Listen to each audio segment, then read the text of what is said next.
Finalmente llegó el 2016, un año que va a estar marcado por las elecciones que se van a llevar a cabo en 13 estados del país, 12 de ellas para gobernador. Será un año muy importante. También tendremos en febrero la visita del Papa Francisco, una presencia que seguramente dejará una profunda huella en México, además de los retos económicos que se tienen que vencer. Esta noche le hemos preparado la segunda parte de lo mejor de Frente a Frente. Quédese conmigo, el programa va a estar muy bueno. Esto es Frente a Frente, periodismo con responsabilidad. Comenzamos.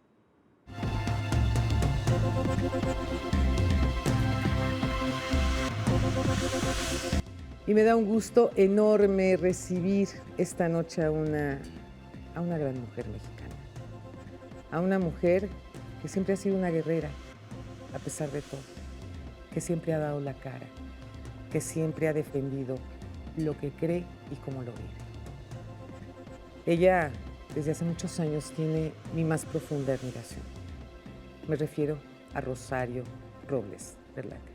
Rosario, querida, ¿cómo estás? Muy bien, Lolita, me da muchísimo gusto estar contigo otra vez y pues de expresarte que yo también te admiro mucho y te quiero mucho, así es que me da mucho gusto estar contigo. Una de las cosas es el tema de la seguridad y es un tema que a mí de manera muy particular me pega por ser juarense, porque durante una temporada Ciudad Juárez fue considerada la ciudad más peligrosa del mundo y sin embargo hoy en día es una ciudad que resurgió. Así es. Es una ciudad donde tenemos paz y tranquilidad, en donde la gente sale a trabajar. Acuérdate cómo quedó, como una ciudad casi fantasma, donde eran las 6 de la tarde y nadie salía a ninguna parte. Entonces, ese cambio que ha habido en el tema de seguridad, creo yo que es absolutamente coyuntural, porque sin seguridad, pues no tienes empleo, no tienes inversiones, no tienes nada. La inseguridad golpea a la economía y golpea a la economía de las personas, de las ciudades y desde luego es un factor fundamental. Y acá en Sedatu tenemos instrumentos muy importantes. Primero, todo lo que tiene que ver con el rescate del espacio público, volver a apropiarnos de nuestros espacios públicos, Sí. Todo lo que tiene que ver, que tú lo conoces porque en Ciudad Juárez era uno de los grandes problemas, la vivienda abandonada. Hombre, eran colonias enteras abandonadas, no hablo de cuadras, colonias. Tienes el problema de que las mujeres trabajan. Y ese es el gran tema también de la visión de inclusión. Yo lo he platicado mucho con Infonavit ahora y con Fobiste porque soy su cabeza de sector, con Fonapo, y les digo, a ver, si la mitad de sus beneficiarias que tienen un crédito para vivienda son mujeres, quiere decir que son mujeres que están trabajando. Claro. Entonces, en esos desarrollos debemos de tener espacios de cuidado para los niños y para las niñas. Por vida de Dios. Porque esas mujeres están trabajando, no están cuidando a sus hijos. Así es. No porque no quieran hacerlo, y les pasó a las mujeres en la Maquila en Juárez, para volver al ejemplo. Supuesto. Pues tenían que irse a chambear porque si no, ¿de qué comía la familia? ¿Y cuántos niños se quedaban solos? Completamente. En muchos casos hasta encadenados, Rosario. Muchos en sus casas en estas condiciones y luego los otros en la calle, primero en la palomilla, luego en la pandilla, luego ya vinculándose a otro tipo de actividades. Y entonces en la visión del desarrollo de estas ciudades tienes que partir de un concepto muy importante. La mujer ya es proveedora, la mujer no está en la casa, alguien tiene que hacerse cargo del cuidado de esos niños y esas niñas. Y entonces ahí tiene que haber escuelas de tiempo completo, tiene que haber ciudades para los niños y las niñas, espacios donde puedan tener música, computación, deporte, ¿Lo estás viendo con los gobernadores? Lo estamos viendo con los gobernadores, con los constructores, diciéndoles, tienen una responsabilidad social. Aquí no se trata nada más de construir viviendas, tenemos que ir a desarrollos que podamos certificar como desarrollos con una gran visión social. Así es. El otro tema que señalabas, que también es importantísimo en las ciudades y que tiene que ver con la pobreza, el cuarto adicional, combatir el hacinamiento. ¿A quién le pega el hacinamiento? Bueno, me recuerda el libro de Los hijos de Sánchez de Oscar Luis, por ejemplo, ¿no? Ahí te lo retrata puntualmente. Perfectamente, y muchas de las viviendas en las ciudades solamente son de un cuarto. ¿Y de dónde surge la violencia contra la mujer? No, Pues, bueno, te Porque voy a decir de tienes- dónde, de hombres que finalmente fueron educados por mujeres que cultivaron a los machos. para que creyeran que esa violencia es normal. Exacto. Pero si además en un solo cuarto cohabitan y están las niñas, las jovencitas Y están demás, viendo. y además ahí también te crece el fenómeno del embarazo adolescente. Pero claro. Entonces, luchar contra el hacinamiento, construir un cuarto adicional, el cuarto rosa, como lo ha mencionado el presidente Peña, es para proteger a esas niñas y esas jovencitas Bueno, y y hasta tengan los su propio niños, espacio, claro.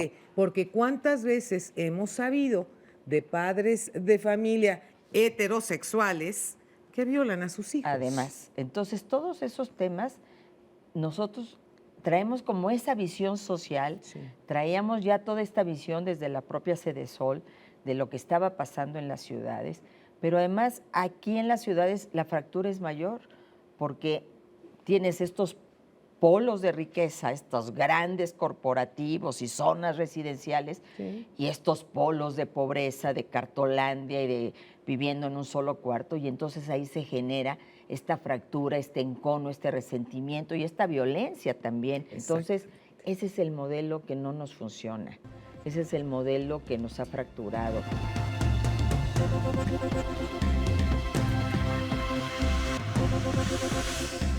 Y desde algún lugar de Europa, José Luis Belmar nos presenta Una mujer en la historia.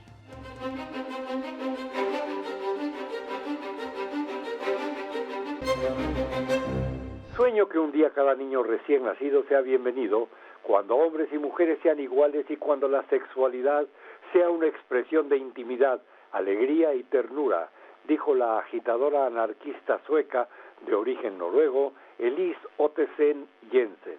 Uttar, como se le conocía, se dedicó a pelear por los derechos de la mujer de entender y controlar sus propios cuerpos y sexualidad.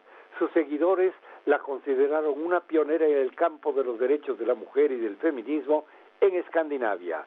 Mackhild, la hermana menor de Uttar, obligada por su padre a dar a luz en Dinamarca para forzarla a abandonar a su hijo, se suicidó por no saber qué era el embarazo, y eso hizo que Uttar nunca perdonara a su progenitor, y eso fue la fuerza motriz para luchar por los derechos de la mujer.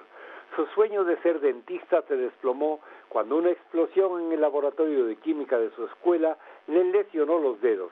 En su lugar, se dedicó al periodismo. Después de que un doctor en Suecia le enseñó, entre otras cosas, cómo utilizar el diafragma, Uttar se dedicó a aconsejar a las mujeres trabajadoras cómo evitar el embarazo. Agitó por el derecho de la mujer de experimentar placer sexual, por el aborto libre, por el rechazo de las leyes contra los anticonceptivos y por los derechos de los homosexuales, entre otras cosas. En 1933, Uttar, con otros médicos radicales y representantes de sindicatos, fundó la Asociación Sueca para la Educación Sexual, organismo del que fue la primera presidenta.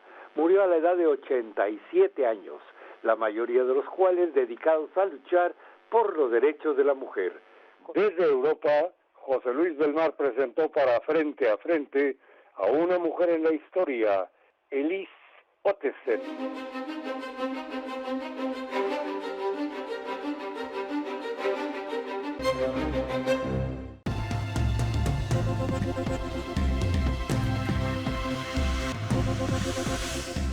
Me da muchísimo gusto, y no solo gusto, sino también orgullo, el tener esta noche a una mujer con ideas de avanzada, a una mujer que se quiere y se respeta, una mujer que se valora.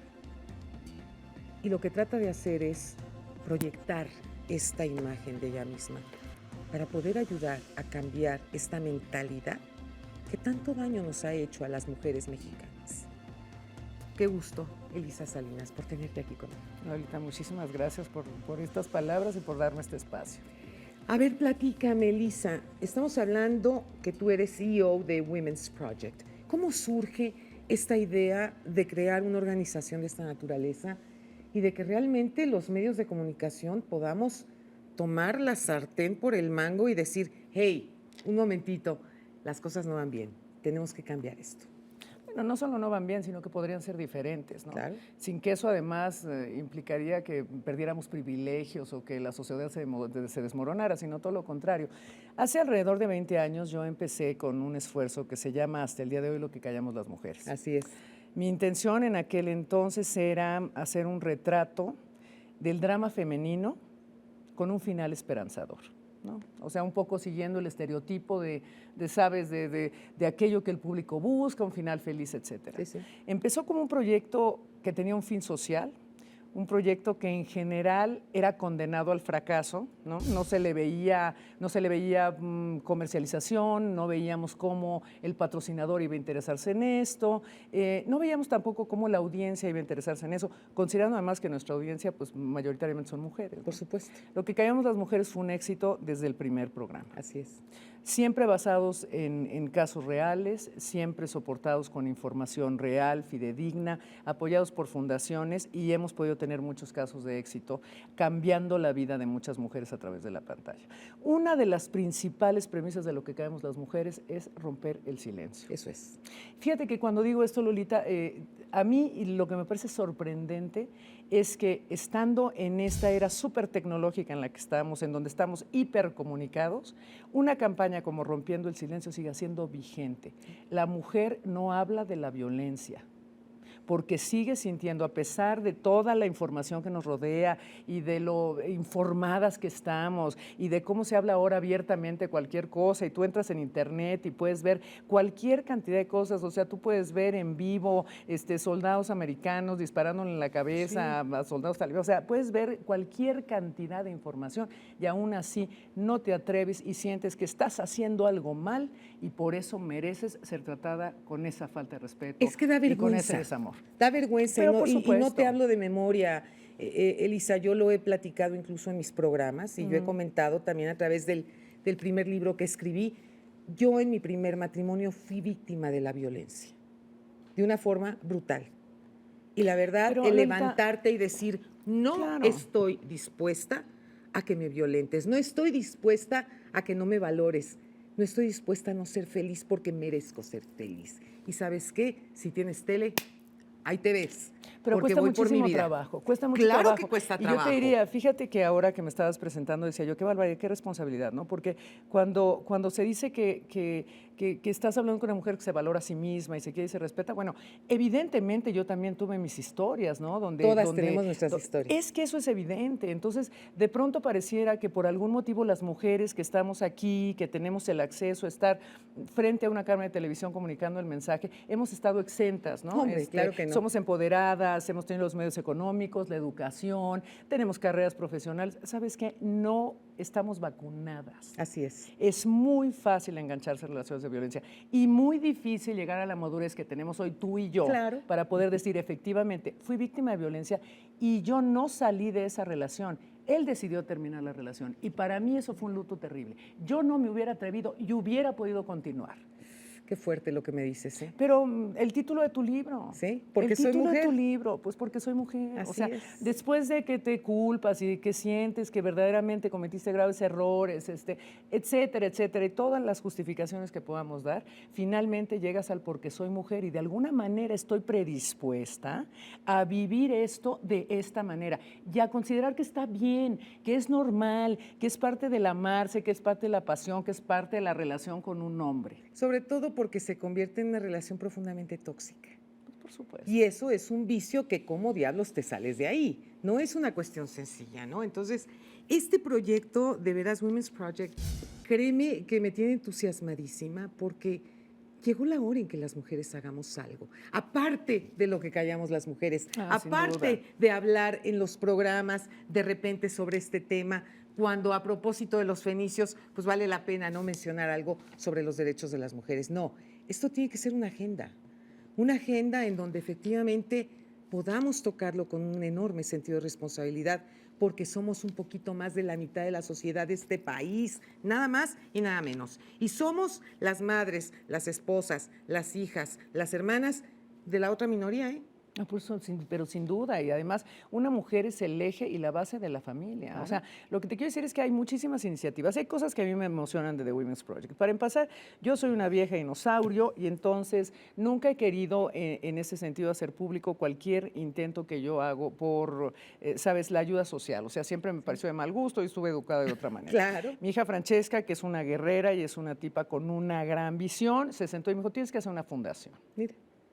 Si no haces una fundación, todos tus esfuerzos se limitan a esfuerzos pequeños. Sí, claro. No terminan por ser una agenda formal que tiene alianzas, que tiene proyección internacional, que tiene proyectos a corto, mediano y largo plazo, que puede realmente sustentar un proyecto de esta índole y hacer un cambio.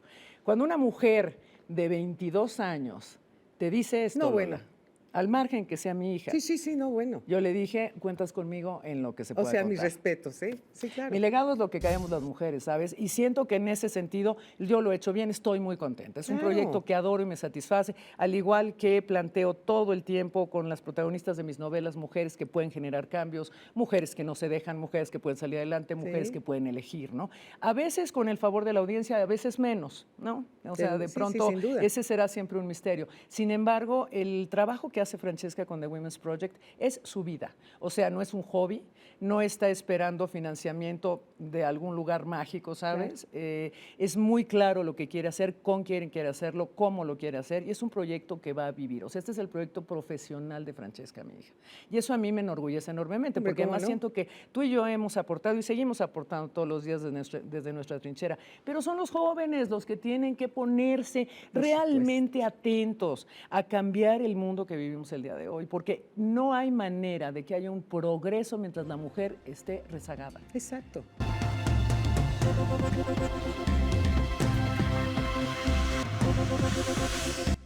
Un año nuevo es la oportunidad para empezar y volver realidad nuestros más caros deseos, los que más anhelamos. Les deseo de todo corazón que este año haya paz y sobre todo salud en sus hogares. Recuerde que vivimos tiempos de cambio, tiempos de dar la cara, tiempos para hablar frente a frente. Muy feliz año.